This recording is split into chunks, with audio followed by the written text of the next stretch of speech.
Hello, this is Mr. Huff, and I want to go over making a multiple page drawing for the critical dimension portion of the RIMS assignment. The example I show you is not going to be the dimensions you use for the assignment. This is just a random RIM that we are showing where the dimensions are that I want you to show and how to set up this drawing. What you're going to do is produce a drawing like this. It's going to have 3 pages. It's going to have a top, front, and just the top and front projections. I don't need the right because the top and the right would be exactly the same size and shape. So just these two orthographic views are all you need. And then the isometric that's shaded here. On this first page, you're not going to put any dimensions at all. You're just going to show me the orthographic projections and the isometric view. The second page is going to be a cutaway looking at the top view.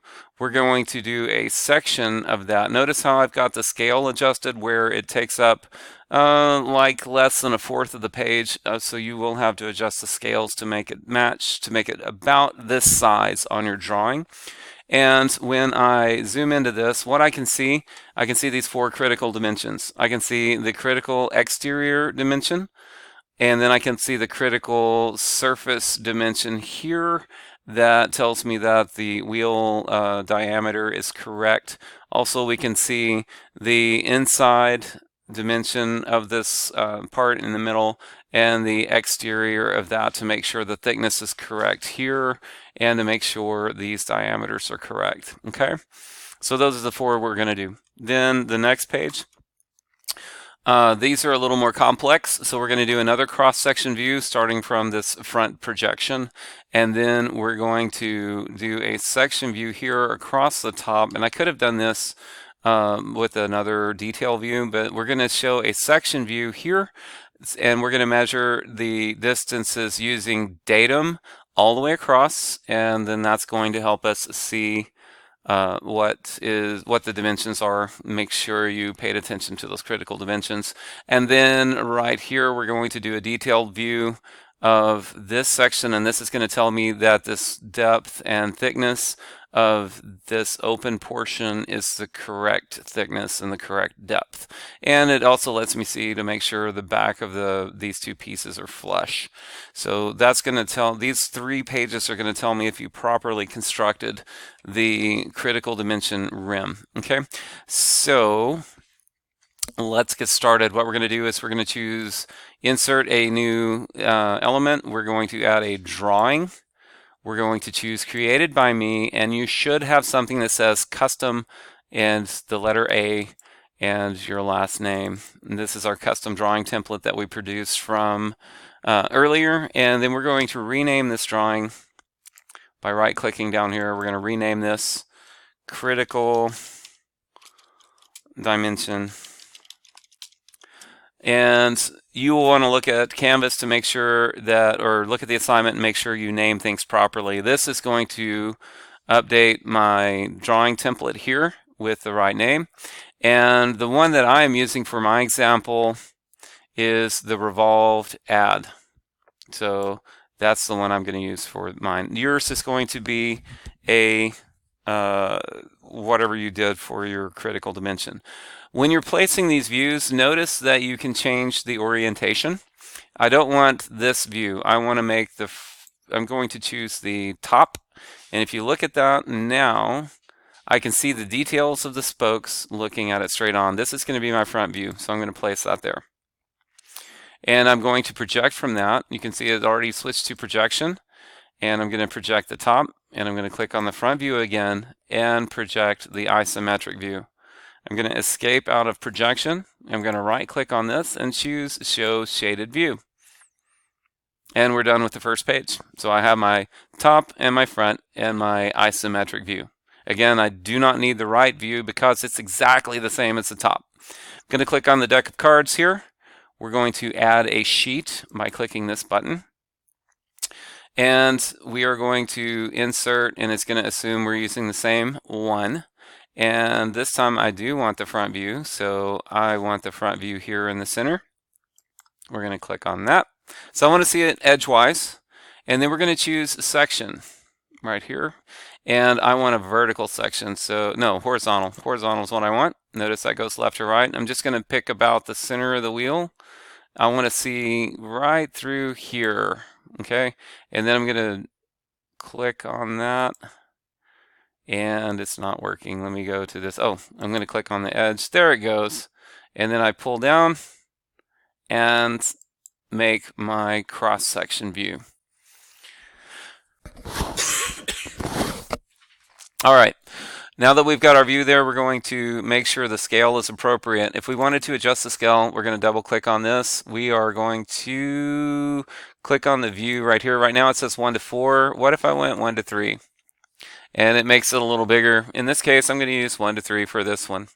I need to drag this one down. Notice how if I move this, the one at the top is going to move around to adjust it. So put it somewhere close to the center, taking care not to overlap any borders and making sure that the right edge of this is exposed. Now we're going to switch to dimension and we're going to annotate these dimensions. I'm going to click on the outer one and angle the leader line. I'm going to choose the outside face of the rim and then kind of line it up with the one previous.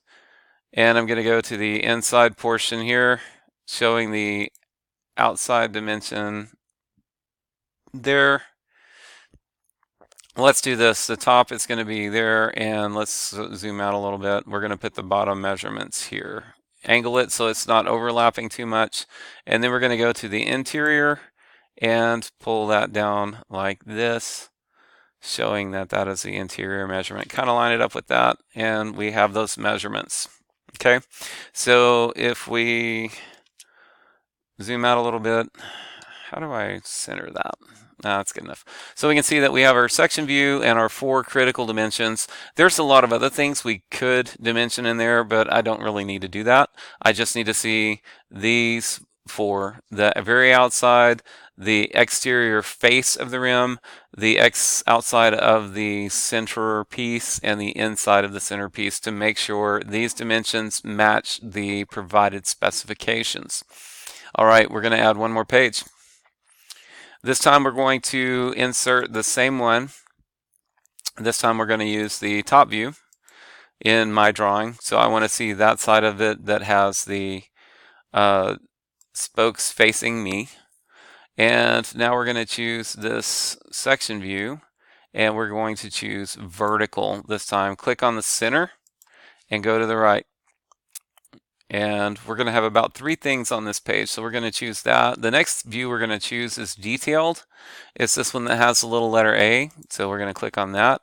And I want to detail right around this piece here, so I'm going to kind of zoom. Let's zoom in a little bit. I'm going to click on about the middle of that and pull out and let go and click again. And this is going to be my detailed view, and we're going to drop it right about here. And you can adjust the sizes and stuff there. Make sure this letter is not inside the part. Okay, it needs to be outside of the part. So this shows detail C and it's scaled 1 to 2 when the rest of this is 1 to 3. So it's zoomed in on that.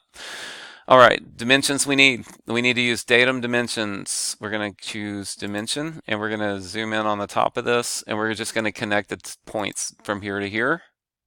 And this is going to be too narrow for the number to fit in between, so we're going to go to the left. And then we're going to go from that same point to the next point and go above that. This will fit in between, center it, and click. And then we zoom out a little bit, push it down here. We're going to go from this point to this point, pull it up, and in this case, it fits in between. So if it doesn't fit, you move it to the left. If it fits in between, you click it in the center. Okay, so those are centered. That is datum measurement, and it's perfect. Okay, so that's good. Make sure these numbers match or add up to be your required values. And then right here, there's 2 measurements we need to get on this side. We're going to measure from the top edge to the bottom edge and pull that off to the right.